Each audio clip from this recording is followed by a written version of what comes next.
Bueno, buen día. Mi nombre es Miguel Eminal. Hoy vamos a ver lo que es el manejo de la insuficiencia cardíaca con fracción de eyección reducida.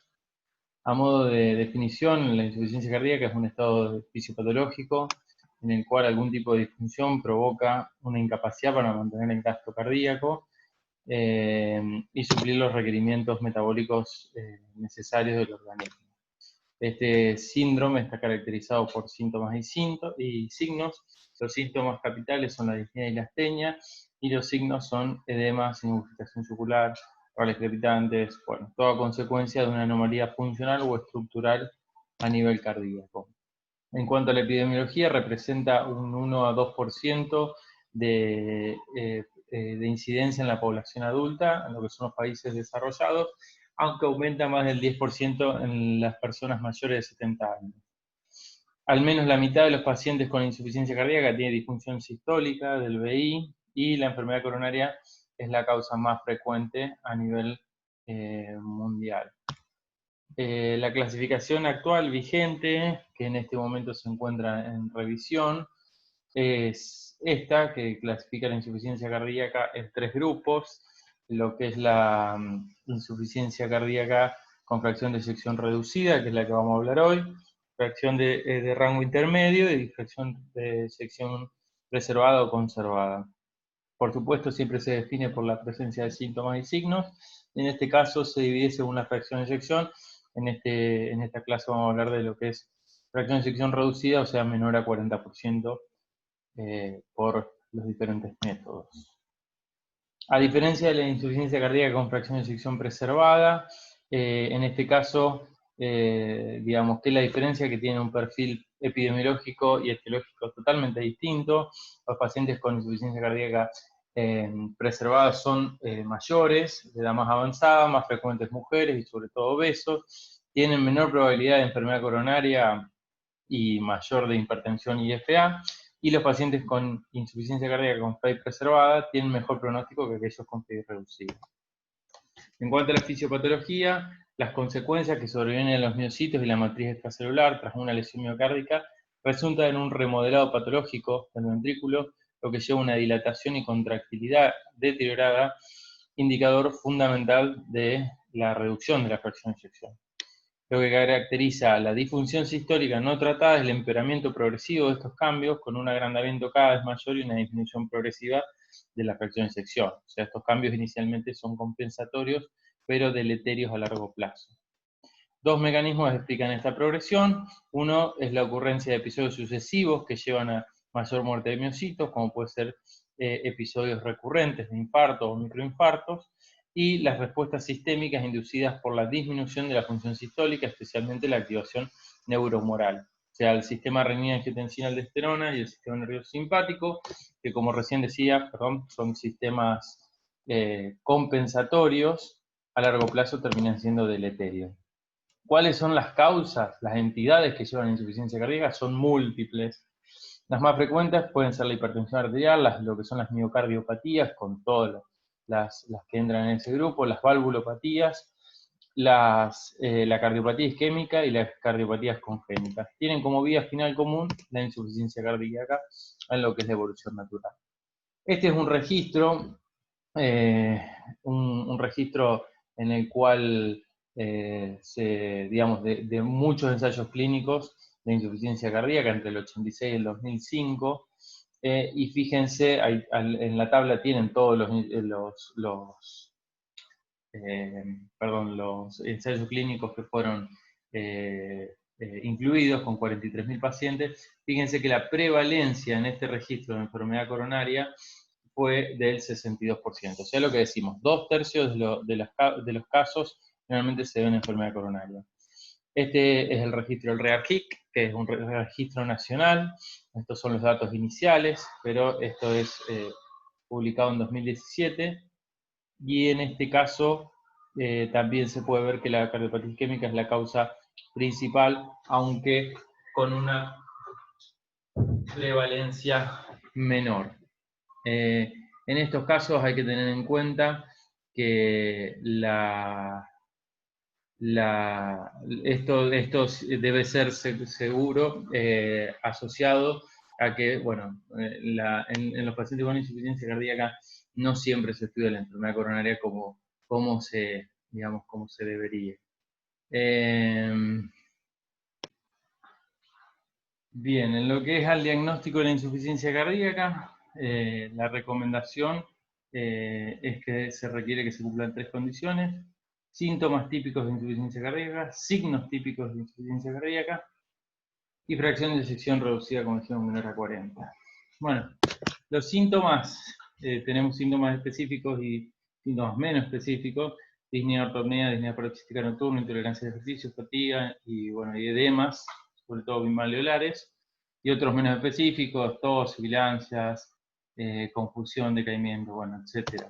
Y en cuanto a los signos, los específicos son una presión venosa yugular elevada, reflujo hepatoyugular, tercer ruido o ritmo de galope, a expensa del tercer ruido, un impulso apical desplazado lateralmente, y menos específico, aumento de peso, pérdida de tejido, o sea, caquexia, edemas periféricos, rales crepitantes, bueno, y demás, como los ven listados.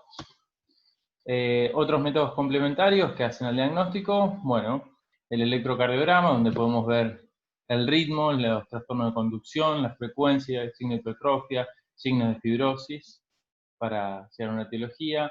En el laboratorio es importante ver la función renal, ionograma, escribir anemia, función tiroide, hepática.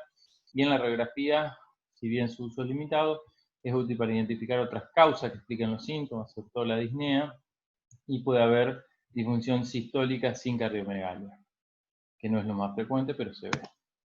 El ecocardiograma tiene un rol fundamental, ya que permite obtener información acerca de los volúmenes, digamos, de las cavidades ventriculares, derecha e izquierda, o de aurículas, la función sistólica y diastólica ventricular, el grosor de la pared, la función valvular, motilidad parietal, función del ventrículo derecho, presión de arteria pulmonar y datos también sobre el pericardio. Con todo esto, el algoritmo que se propone es que en un paciente con sospecha de insuficiencia cardíaca, o sea, siempre estamos hablando de presentación no aguda, sino pacientes estables, lo que hay que hacer es evaluar la probabilidad de insuficiencia cardíaca con todo esto que mencionamos, o sea, la historia clínica, todo lo que es la anamnesis, examen físico y el electro. Si el paciente tiene al menos algunos de estos, se plantea que con el uso de los péptidos natriuréticos, sobre todo el ProBNP, si está elevado, uno podría hacer diagnóstico. Si los péptidos no están elevados, uno podría considerar otra causa, o si no hay ninguno de estos, digamos, no hay sospecha clínica, tampoco habría que considerarlo, por supuesto. Si uno tiene los péptidos elevados, debería realizar un ecocardiograma para poder determinar la posible causa, y si el ecocardiograma es normal o no tiene disfunción ventricular izquierda, uno también, bueno, debería buscar otra causa de los síntomas. Una situación muy frecuente es que los péptidos no estén disponibles en nuestro medio, entonces en ese caso salteamos directamente a la ecocardiografía. Si se confirma la insuficiencia cardíaca, según los datos disponibles, hay que determinar la etiología. Y en la mayoría de los casos está indicado en esta situación la evaluación de la anatomía coronaria, hablando siempre de insuficiencia cardíaca con fracción de eyección reducida. Bueno, en cuanto al pronóstico, hay muchas variables que aportan información pronóstica, aunque la mayor parte de esta información se puede obtener a partir de los datos inmediatos disponibles en la historia clínica, la edad, la etiología, la clase funcional, la fracción de sección, por supuesto, las comorbilidades claves como anemia, diabetes, insuficiencia renal y los péptidos. Como ya saben, la insuficiencia cardíaca se la clasifica en 4 estadios, de la A al D. El estadio A es el paciente que tiene riesgo de desarrollar una insuficiencia cardíaca con disfunción ventricular izquierda, que no tiene cardiopatía estructural y no tiene síntomas. Un ejemplo de esto sería, por ejemplo, un paciente chagásico, asintomático, sin cardiopatía estructural, un paciente diabético. Bien, en estadio B la cardiopatía estructural ya es evidente, pero el paciente no ha desarrollado síntomas. En este caso, un caso muy típico de esto sería un paciente postinfarto. Supongamos un infarto anterior no reperfundido, en el cual el paciente queda con una disfunción ventricular izquierda y va a desarrollar un remodelado negativo, pero el paciente no tiene síntomas de insuficiencia cardíaca que va a desarrollar a futuro. El estadio C es ya el paciente con cardiopatía estructural y síntomas, cualquiera de los otros que hablamos, ya dilatado con mala función y síntomas de insuficiencia cardíaca. Y en el estadio D, el paciente que ya ha tenido una evolución negativa de la enfermedad, digamos, ya tiene síntomas refractarios al tratamiento convencional y ya necesita de soporte con inotrópicos o dispositivos. En la historia natural de la insuficiencia cardíaca, en este gráfico podemos observar cómo va evolucionando inicialmente el paciente con un daño miocárdico que va evolucionando. Al principio el paciente no tiene síntomas o los síntomas son leves, más allá de tener el daño miocárdico. Luego el paciente, una vez que tiene su primer episodio, ya va disminuyendo lo que es la viabilidad cardíaca, y a medida que va teniendo internaciones, siempre eso va generando repercusión a nivel miocárdico, hasta que, bueno, lleva a mayor requerimiento de soporte y finaliza con la muerte. Bueno, en estos tipos de pacientes, ¿cuáles son los tratamientos? Bien, los tratamientos los vamos a basar en la guía, en la última guía que disponemos, que es la europea del 2016. Ha habido algunas actualizaciones, pero no de la guía, sino de algunos apartados, y se espera que se presente ahora en el 2020 en el Congreso Europeo de Holanda, que va a ser virtual, se presentaría la nueva. Los tratamientos recomendados, bueno, primero saber cuáles son los objetivos. Los objetivos del tratamiento pueden ser varios: mejorar el estado clínico del paciente, mejorar la calidad de vida, mejorar la capacidad funcional, prevenir hospitalizaciones o reducir la mortalidad. ¿Cuáles son los tratamientos que hoy en día son tratamientos clase 1 a nivel de evidencia A? Los IECA, combinados con un beta bloqueante en pacientes sintomáticos para reducir la hospitalización y la muerte.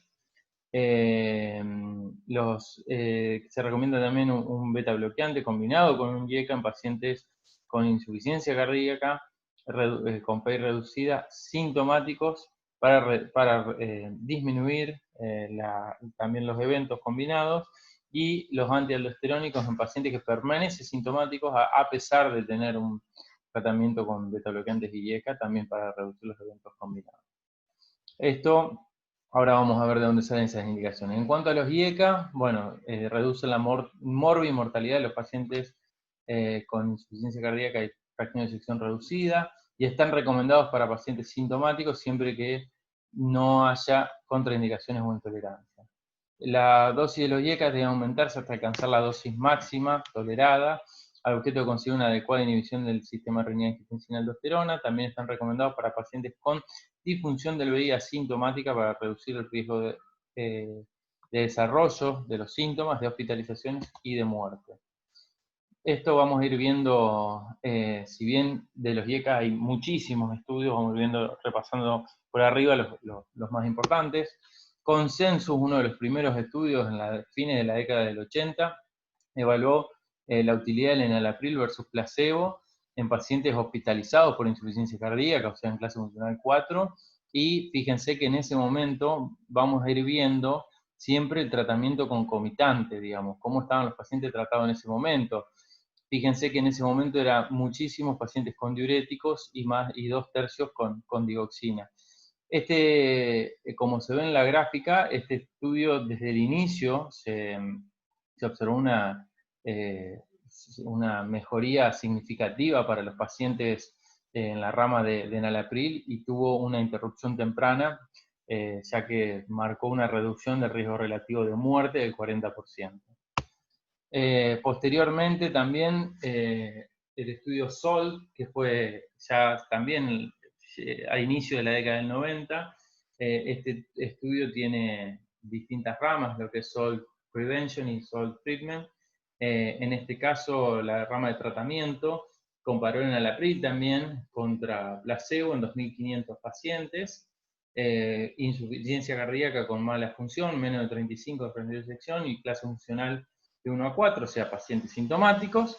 Fíjense que acá también la mayoría de los pacientes tratados con diuréticos de ACE y con digoxina, algunos con nitratos, beta-bloqueantes muy pocos, y en este se vio una reducción del riesgo relativo de muerte del 16% a favor de la rama enalapril. O sea, a diferencia del anterior, estos eran pacientes que no eran hospitalizados. Entonces, ¿cuáles son las consideraciones de los IECA? Es que el efecto beneficioso se observó con distintos, yo les mostré 2 estudios con el enalapril, pero hay muchísimos estudios, y fue similar en todos los subgrupos de pacientes con insuficiencia cardíaca por disfunción sistólica. En los pacientes asintomáticos, el enalapril retrasó el inicio de los síntomas, y estos son todas las drogas, digamos, las drogas que pertenecen a este grupo, las cuales fueron testeadas, se considera como un efecto de clase, el efecto beneficioso, y estas son, bueno, cómo se debe empezar con dosis inicial y ir titulando hasta intentar llegar a la dosis objetivo que el paciente la tolera. Cosa que a veces es muy difícil, fíjense que una dosis de enalapril en estos estudios de 20 miligramos cada 12 horas uno habitualmente no lo usa. En cuanto al segundo grupo de importancia, los beta-bloqueantes, durante años el concepto sobre el efecto inotrópico negativo de este grupo hizo que su utilización estuviera contraindicada. Distintos estudios fisiopatológicos en pequeños grupos de pacientes empezaron a mostrar este beneficio, por eso se empezaron a probar. No obstante, pasaron 25 años de aquellos estudios iniciales para poder demostrar que estas drogas, además de ser beneficiosas sobre la función ventricular y mejoría, podían reducir la mortalidad. ¿Cuáles son los efectos? Que reducen la mortalidad en pacientes con insuficiencia cardíaca, fracción de eyección reducida, asintomáticos, pese al tratamiento con IECA y en la mayoría de los casos un diurético, pero no se ha probado en pacientes congestivos o descompensados. No existen pruebas que apoyen que la instauración del tratamiento con beta-bloqueantes debe iniciarse antes del tratamiento con IECA. Eso es, ahora lo vamos a ver, pero porque en todos los estudios que se probó el beta-bloqueante, ya había evidencia de los IECA, entonces los pacientes tenían que estar en tratamiento con IECA.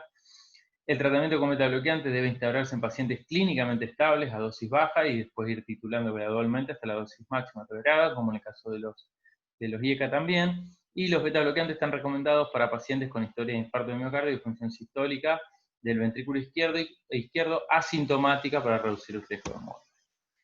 También hay varios estudios, vamos a repasar los más importantes. El CIVIS, este estudio fue publicado a finales de la década del 90, comparó bisoprolol contra placebo, 2.600 pacientes, fracción de eyección reducida y clase funcional 3-4 de ANIJA. Se evidenció una reducción del 34% de muerte en el seguimiento en la rama de bisoprolol.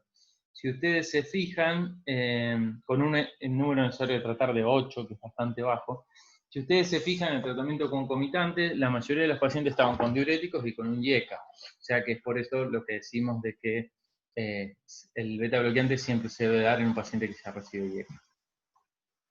Además del CIVIT tenemos el MERIT. El MERIT fue un estudio también, un estudio grande, casi 4.000 pacientes, fracción de eyección menor a 40 y clase funcional 2-4. Comparó la utilidad de metoprolol. El metoprolol es una vez al día, es una de liberación prolongada, contra placebo. También, fíjense, la mayoría de los pacientes, 90% de diuréticos de ASA, 96 pacientes tenían IECA o ARA. Este estudio es contemporáneo al CIVIS y fue interrumpido de manera precoz por claro beneficio, un NNT un poquito mayor, pero también significativo, una reducción del 35% de la muerte en la rama activa. Otro un poquitito más nuevo, el Copernicus, que demostró la utilidad del carvedilol, también 2 veces por día, contra placebo, en casi 300 pacientes. Tiene la particularidad de haber incluido pacientes más graves, o sea, con fracción de eyección menor o igual a 25%, sintomáticos, NIJA 2-4, y lo que hizo fue demostrar la reducción de un endpoint, en este caso ya combinado, de muerte y hospitalización por insuficiencia cardíaca. El tratamiento concomitante en ese momento ya también era el mismo. La reducción fue del 35%. ¿Cuáles son las consideraciones de los beta bloqueantes? Más del 90% de los pacientes que recibieron en estos estudios un IECA o un ARA2, sobre todo IECA. En los 3 estudios el tratamiento redujo la mortalidad, 34%, y la hospitalización por IC, un 28 o un 36% al año inicial del tratamiento. También hubo mejoría de lo que es el bienestar referido por el paciente, que esto se hace por cuestionario, y estos beneficios fueron adicionales a los obtenidos con el tratamiento convencional, o sea, quiere decir que es un beneficio adicional a que ya tenían porque venían todos recibiendo dieta. El tratamiento con beta-bloqueantes debe instaurarse en pacientes clínicamente estables a dosis bajas e ir aumentando de manera gradual a la dosis máxima tolerada. Esto es por ejemplo, del estudio CIVIS, cómo se fue escalonando la titulación. Siempre hay que hacerlo, digamos, con separación. Lo que recomiendan es cada 2 semanas ir titulando. Y bueno, las distintas drogas, cómo es la dosis inicial y cuál es la dosis objetivo. El tercer grupo son los antagonistas de los receptores mineralocorticoides, que es básicamente la espironolactona y la eplerenona.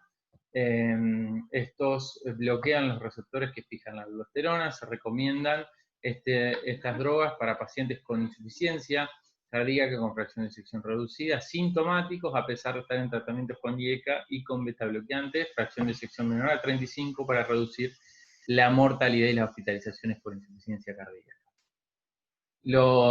Hay 3 estudios, el más viejo, el clásico y el primero de todos, es el RALES. Probó la utilidad de espironolactona en dosis 25 a 50 miligramos contra placebo, 1.600 pacientes, una reducción del casi 30% de muerte por todas las causas en pacientes con fracción de eyección menor a 35 y clase funcional 3-4. En este primer estudio es contemporáneo, digamos, a los primeros estudios de beta-bloqueantes, o sea, así que fíjense que la tasa de uso de beta-bloqueantes todavía era baja, en este estudio 12%, en cambio de IECA y ARA 95%. Posteriormente se publicó el estudio ESPESUS. Utiliza la eplerenona, también en las mismas dosis que la espironolactona, 6.600 pacientes. En este estudio se caracterizaban porque eran todos pacientes post-infarto, digamos, del tercer a la segunda semana del post-infarto se iniciaba el tratamiento. Fracción de eyección un poquito mayor, menor a 40, y también clase funcional 3-4, esto no es quiriquimal, perdón, es clase funcional, y redujo sustancialmente en un casi 20% la incidencia acumulada de muerte e internación por insuficiencia cardíaca. Acá este estudio ya es posterior, ya es de, si no me equivoco, publicado en 2007-2008, y fíjense que ya tenía un 75% de utilización de beta-bloqueantes, 86% de IECA y ARA. Y posteriormente, este sí fue el último, el estudio de énfasis, que utilizó eplerenona también. Ya estos eran pacientes un poquito más, menos graves, si bien tenían fracción de eyección menor a 35, contemplaba la clase funcional 2 y 3 solamente, pero 2 que en los estudios previos no, y eran pacientes que habían tenido una hospitalización previa por insuficiencia cardíaca, pero que estaban estables. En estos casos también la eplerenona mostró reducir la incidencia acumulada de eventos combinados en un casi 30%. ¿Cuáles son las consideraciones de este grupo? Que, bueno, se debe tener precaución ante la hiperpotasemia significativa o la disfunción renal significativa, esto es por el mecanismo de acción, y también con interacciones farmacológicas que se deben vigilar, con los suplementos de potasio, los diuréticos ahorradores de potasio, como la milorida, el triptileno, y en lo que son los IECA, ARA o los inhibidores de la renina, AINES, algunos antibióticos y inhibidores de lo que son los antimicóticos, porque puede tener, digamos, una interacción y generar mayor tasa de eventos adversos. Bueno, las dosis son similares para ambas drogas, empezar con 25 y subir a 50 si el paciente lo tolera. Y volvemos a las recomendaciones que dijimos al principio, digamos, pacientes con insuficiencia cardíaca sintomática y fracción de ejecución reducida, primero IECA, segundo beta bloqueantes y tercero los antialdosterónicos.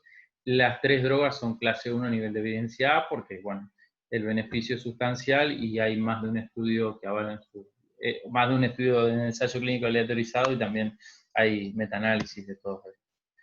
Bueno, un escalón más abajo, por así decir, por el momento, están lo que son los ARNI, que son los inhibidores de la neprilicina. Esta es una enzima encargada de la degradación de diversos péptidos vasoactivos endógenos, como los péptidos natriuréticos, las bradicininas, entre otros. Al inhibirla bloquea la inactivación de estos péptidos, logrando un beneficio para los pacientes con insuficiencia cardíaca en reducción de la activación neuromoral, el tono vascular, la hipertrofia, la fibrosis cardíaca y la retención de sodio.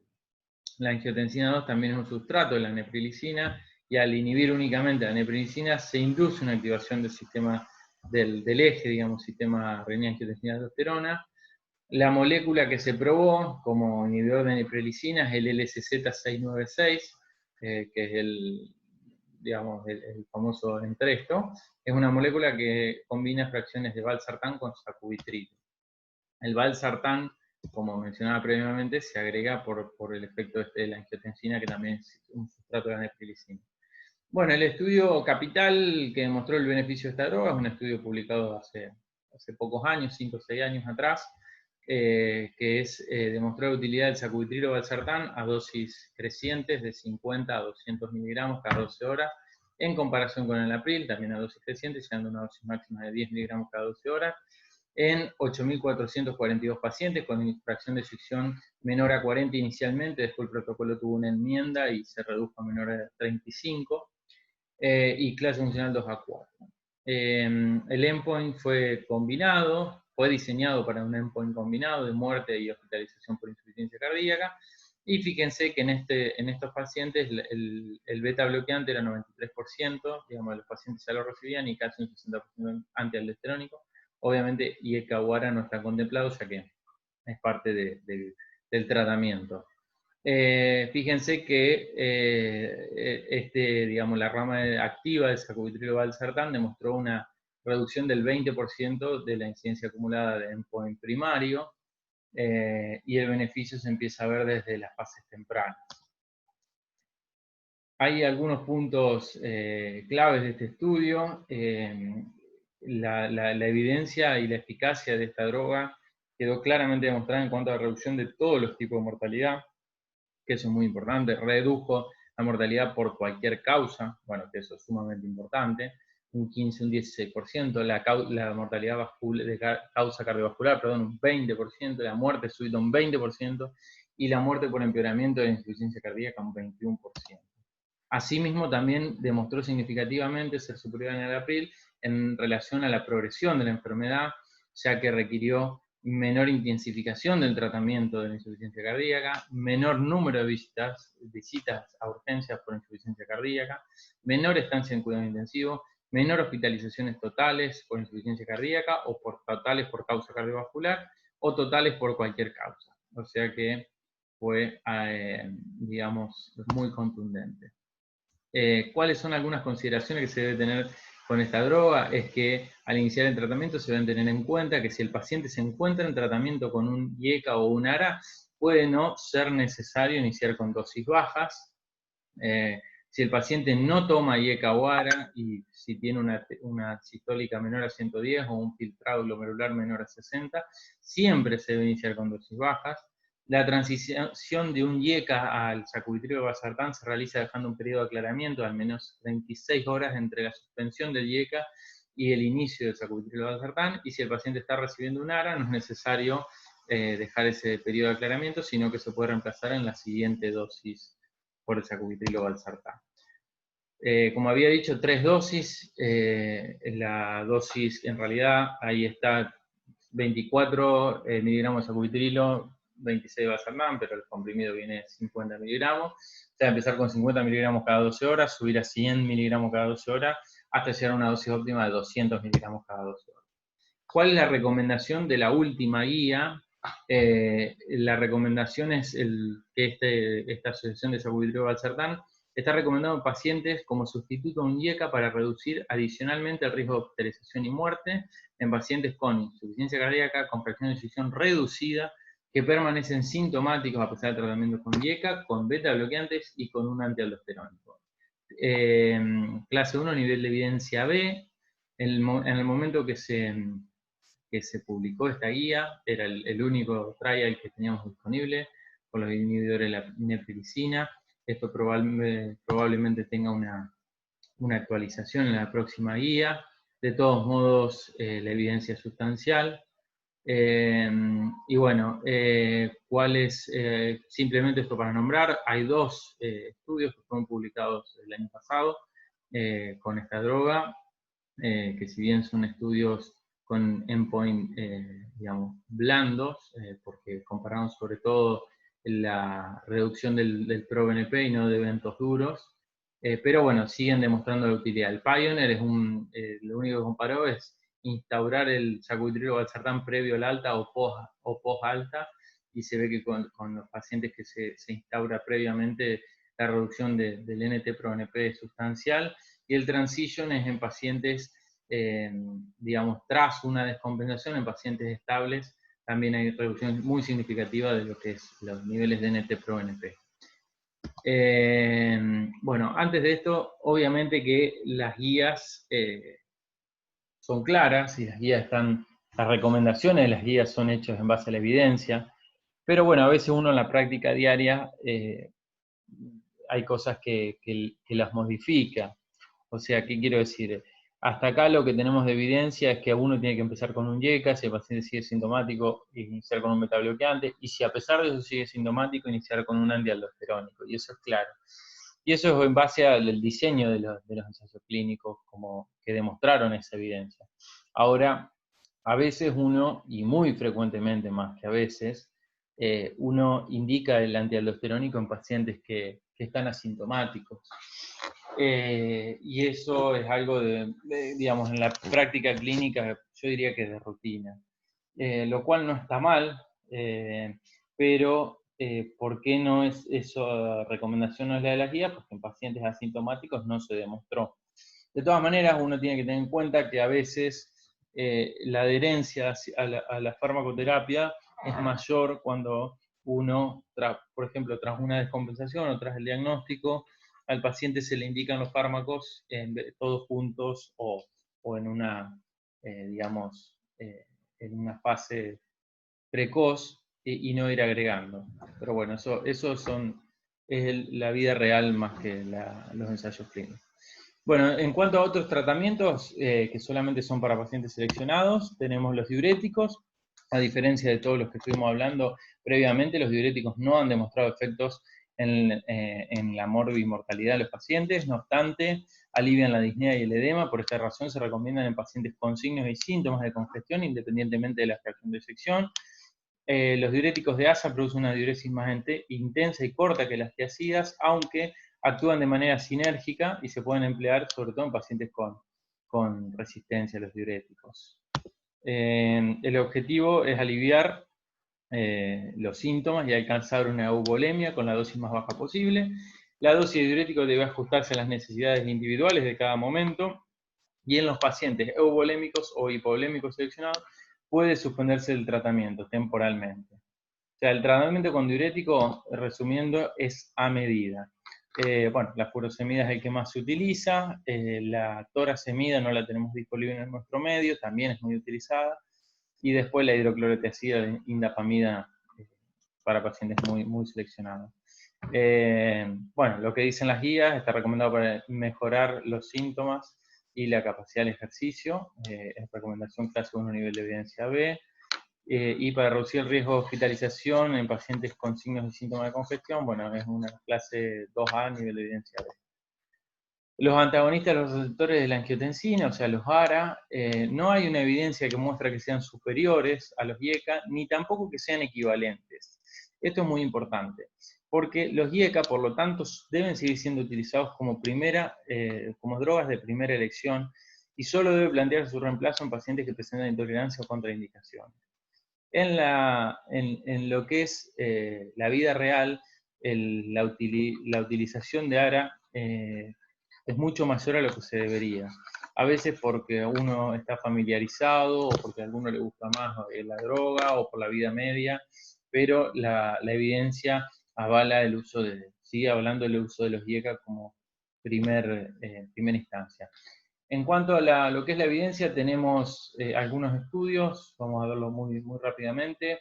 El VALHEP, este es un estudio publicado a principios de la década, digamos, del 2001. Se probó la utilidad de valsartán en pacientes bajo tratamiento con IECA, 5.000 pacientes, y en este caso se vio una reducción del riesgo del 13% de muerte y hospitalización, a expensa de hospitalización, pero fíjense que los pacientes tenían como efectos adversos mayor hipotensión y disfunción renal, por lo tanto no se recomienda. Y después hay, otro estudio que es el CHARM, que este tiene 3 ramas, y que lo que valoró fue la utilidad del candesartán contra placebo.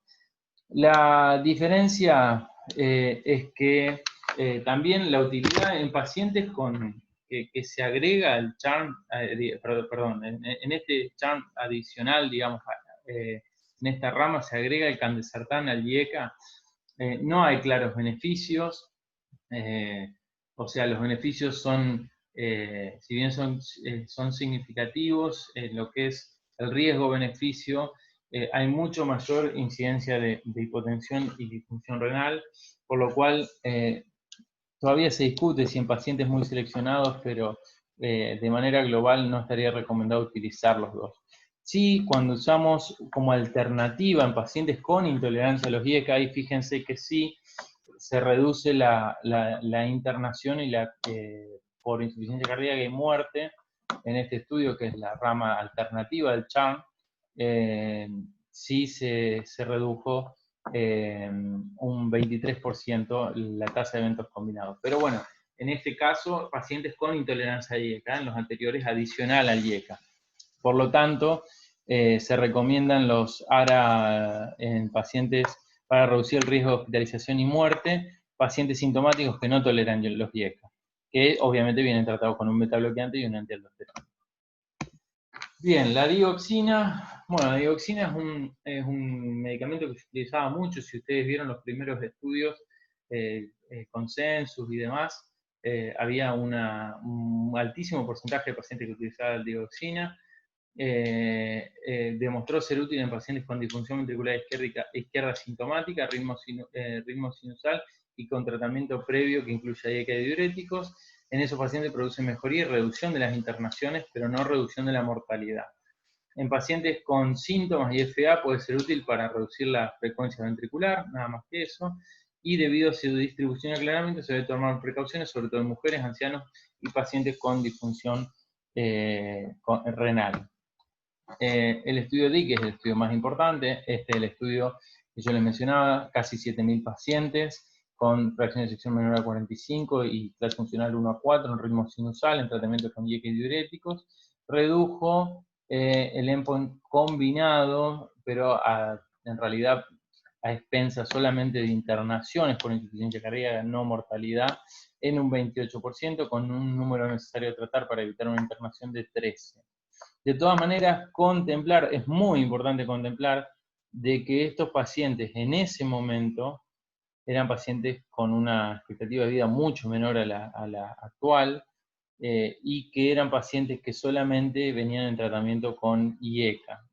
O sea que después se fue viendo, hay un metaanálisis que fue publicado hace 4 o 5 años en el Journal de Insuficiencia Cardíaca Europeo, que demostró que incluso con el tratamiento actual la dioxina parecería hasta ser perjudicial. Por eso se puede considerar, fíjense que la recomendación actual es 2B, nivel de evidencia B, y se puede recomendar dioxina en pacientes con ritmo sinusal a pesar del tratamiento con IECA, beta bloqueantes y un antialdosterónico que siguen sintomáticos y solamente para reducir el riesgo de hospitalización.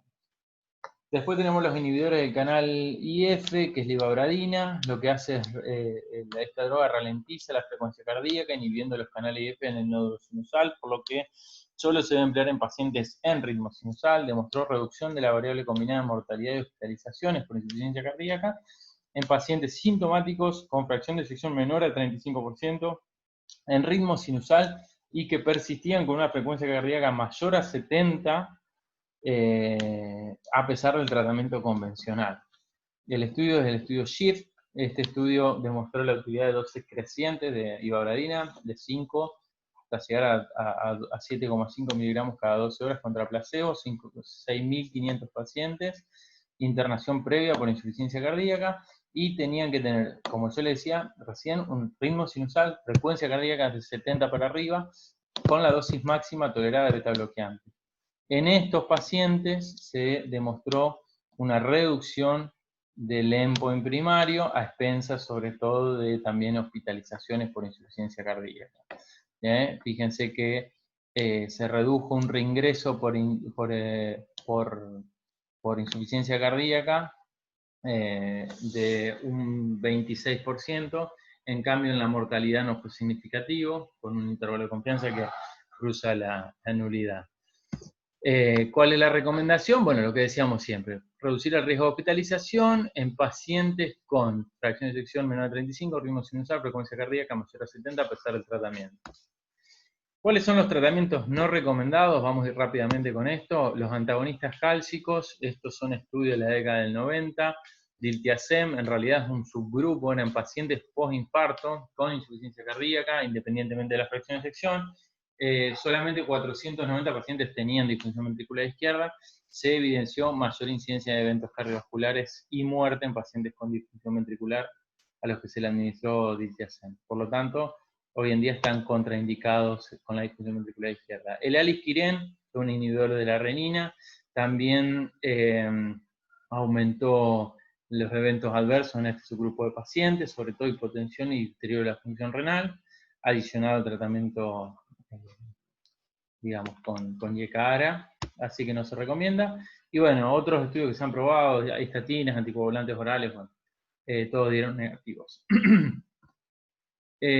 Por lo tanto, esto sigue siendo un poco viejo, están en revisión y probablemente esto en la nueva guía se modifique, sobre todo por la nueva evidencia, pero hasta la última guía, en los pacientes con insuficiencia cardíaca y síntomas, el tratamiento con IECA y beta bloqueantes era la primera línea. Luego, si el paciente sigue sintomático y tiene una fracción de eyección menor a 35, se recomendaba añadir el antialdosterónico. Y si el paciente, a pesar de eso, sigue sintomático, se podía reemplazar, digamos, reemplazar el IECA o el ARA en su defecto por el ARNI, que sería el sacubitril o valsartán. Si el paciente tiene ritmo sinusal y un QRS prolongado, considerar la necesidad de terapia de resintonización, o si tiene ritmo sinusal y frecuencia cardíaca mayor a 70 con el tratamiento, bueno, añadirle ivabradina. Por supuesto, siempre, independientemente de todo esto, los diuréticos ante la presencia de síntomas de congestión. En cuanto a lo que es el tratamiento no farmacológico, bueno, esto lo van a ver en otra clase, simplemente nombrar lo que es el desfibrilador automático implantable para prevención primaria y secundaria, la terapia de resincronización que recién la nombrábamos, los otros dispositivos eléctricos implantables, ya esto es en insuficiencia cardíaca avanzada, y el tratamiento quirúrgico, básicamente la reconstrucción ventricular, lo que es, cirugía, digamos, en ventrículos muy dilatados o con aneurismas y demás, que tiene su indicación bastante precisa. Simplemente, y para terminar, lo que son los nuevos tratamientos que han demostrado beneficio, pero todavía no están en las guías. es la dapagliflozina. La dapagliflozina es un inhibidor de la CGLT2 que ya había sido estudiado, digamos, en otros escenarios, pero en distintos estudios, el EMPA-REC, CANVAS o el DECLARE. En realidad CANVAS y DECLARE, el EMPA-REC es de empagliflozina, perdón. En este caso, lo que se probó fue la dosis de 10 miligramos contra placebo, fíjese, casi 5.000 pacientes con fracción de eyección menor a 40, estables, podían tener internación previa o no, con clase funcional 2 a 4, y fíjense esto que es interesante, de la población, el 67%, casi 70%, eran clase funcional 2, o sea que eran realmente estables, 96% recibían metabloqueantes, 83% recibían IECA-WARA, 10% recibían un ARNI. Este estudio fue, iniciado posterior a la publicación del Paradigm. 70% tenían antialdosterónicos, que es bastante, y 7% CDI. Bueno, este estudio demostró una reducción de eventos combinados del 26% y un 20% de reducción de mortalidad en pacientes en tratamiento de la rama activa con dapagliflozina.